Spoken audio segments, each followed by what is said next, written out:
of your report, and it refers to studying transit on Sheppard Avenue East.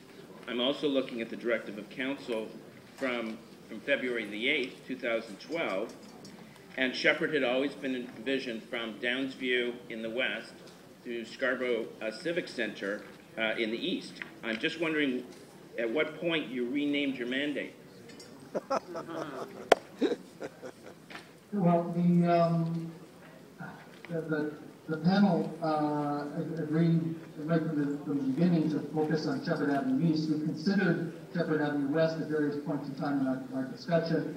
The feeling was Sheppard Avenue West, no judgment has been made on Sheppard Avenue West by the panel, and we view that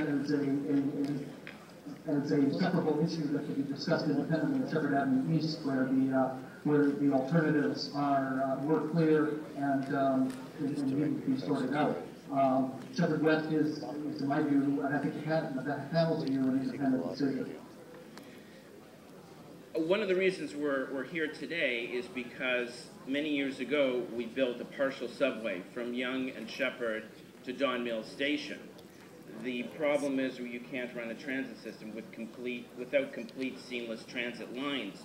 Aren't we creating the exact same problem now by only studying and deciding on Sheppard East and leaving that big gap between Downsview Station and Yonge and Sheppard? Of course, of course. And again, the panel is not prejudging that at all. I mean, we did not make a judgment on that.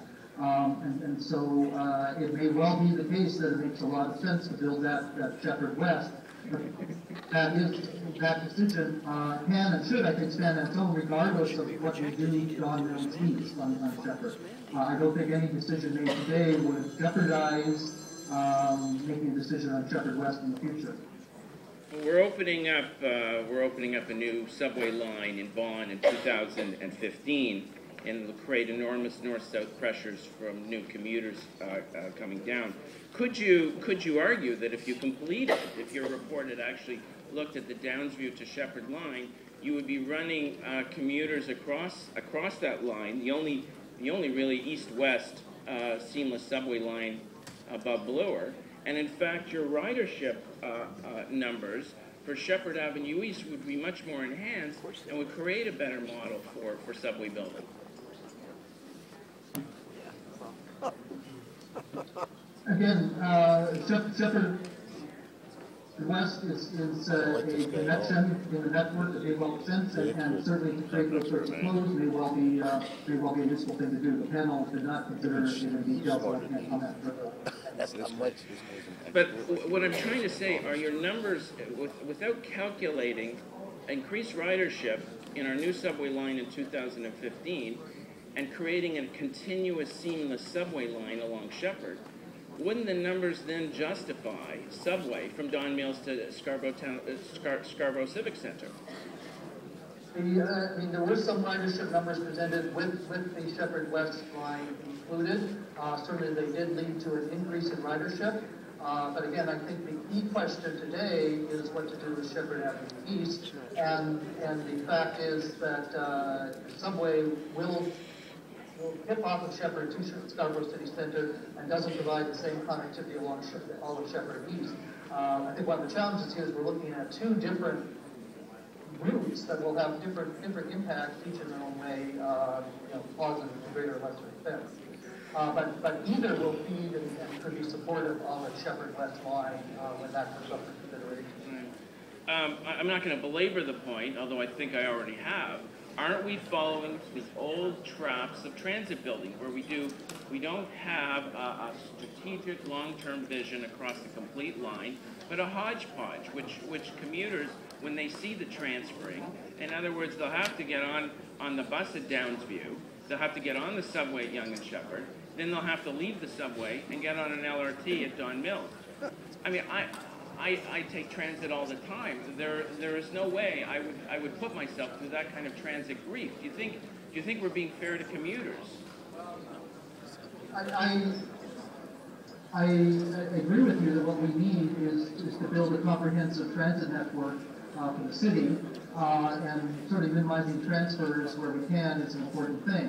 The panel was faced with a very narrow perspective to look at Sheppard. And again, one of our recommendations, a very strong recommendation, is that we have to start looking at that entire network and start to build a complete network that is well beyond the scope of the capability of a panel that met for about a month.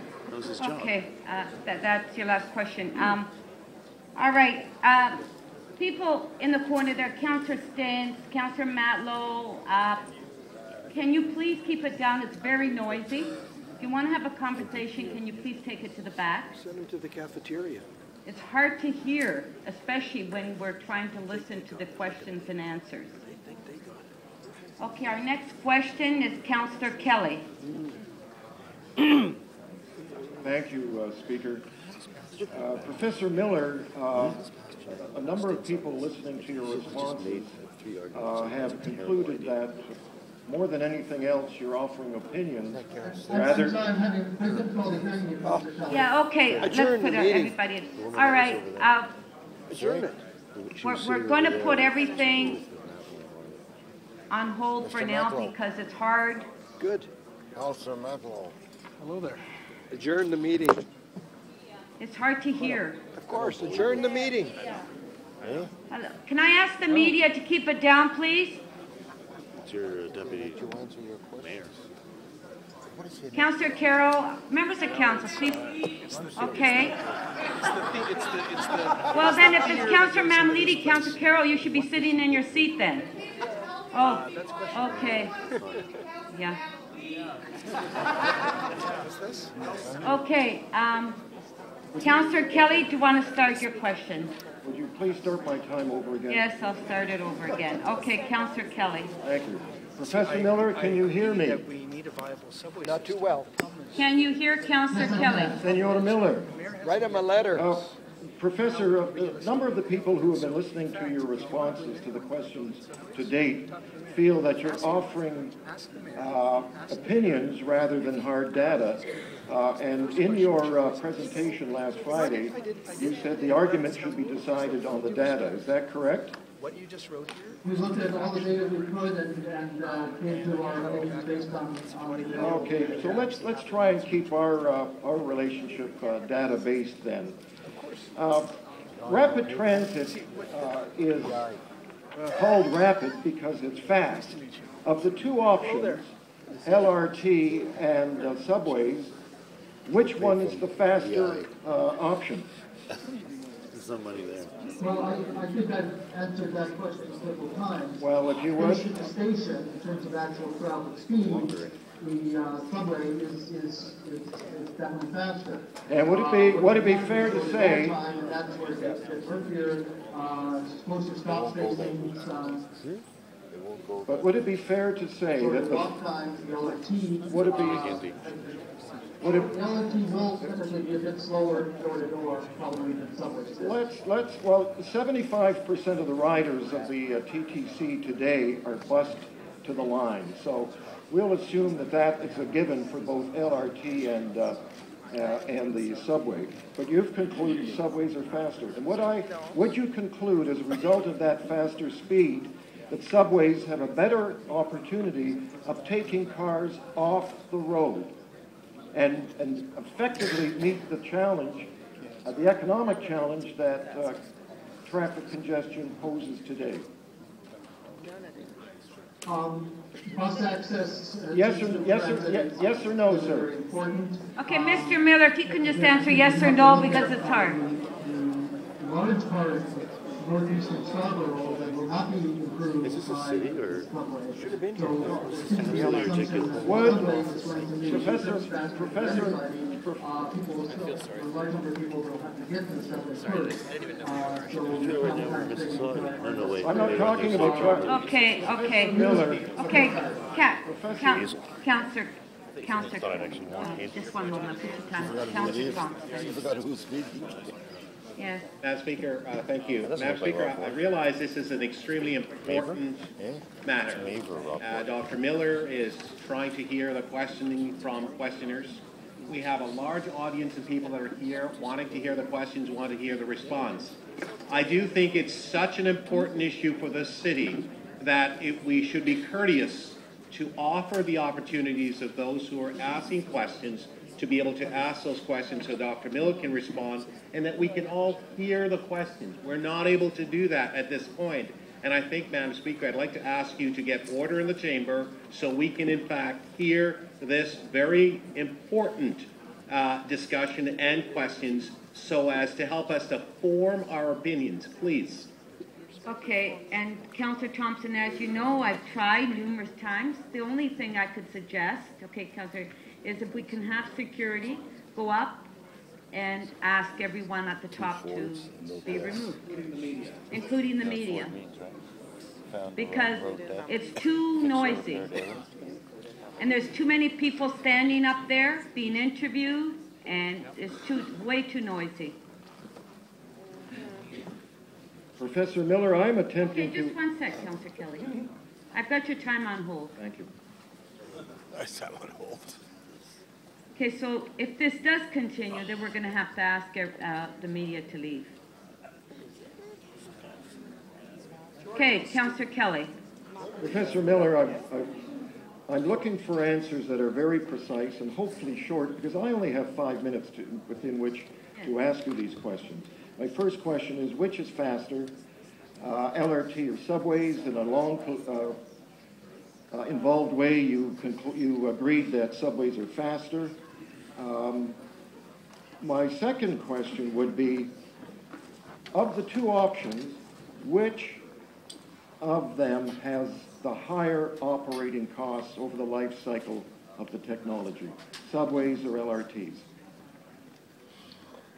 Pick a side and say it. In terms of the report, in terms of hard numbers, in terms of travel times, city planning numbers say that in 2031, the subway will save 10 minutes of travel time on average for people using it, and I believe it was 4 minutes for LRT. So the subway will save some time for some people using the system. Operating costs, I think, I have not seen sufficient data to make a judgment on that. In particular, we haven't heard from the TTC in a definitive way on that. May I stop you there? Previously, greenhouse gases, and certainly, again, the numbers in the report show that that more greenhouse gases will be removed with the subway option. The issue is how much money we are spending to accomplish that. We're taking a lower cost option versus a higher cost option. Comparing benefits is Okay, Professor Miller, I would appreciate it if you could try to keep your answer short. You wonder which one of us is the true politician.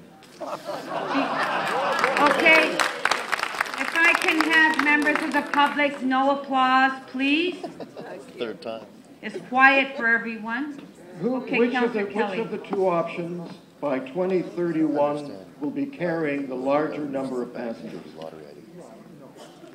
well, the report shows the subway will carry more passengers. Considerably more or marginally more? They do carry a considerable number more, but again, the question is how much money you're spending to accomplish that. How much money is congestion costing the city of Toronto on an annual basis? Sorry? How much money is Sorry, congestion? good question. How much money is traffic congestion costing the city of Toronto on an annual basis? It costs us billions. I believe the GTHA number is $6 billion a year in congestion. So again, we need to be building a network. Thank you, Professor Miller. So that's $6 billion. That was the answer. Okay? A year. Councillor Thompson? Councillor Thompson? But I just want to make sure people heard that answer. Councillor Thompson. Thank you very much, Speaker. Through you to Professor Miller. Professor Miller, good morning. I wanted to ask if you're familiar with the following names, Edmund Burke and Tom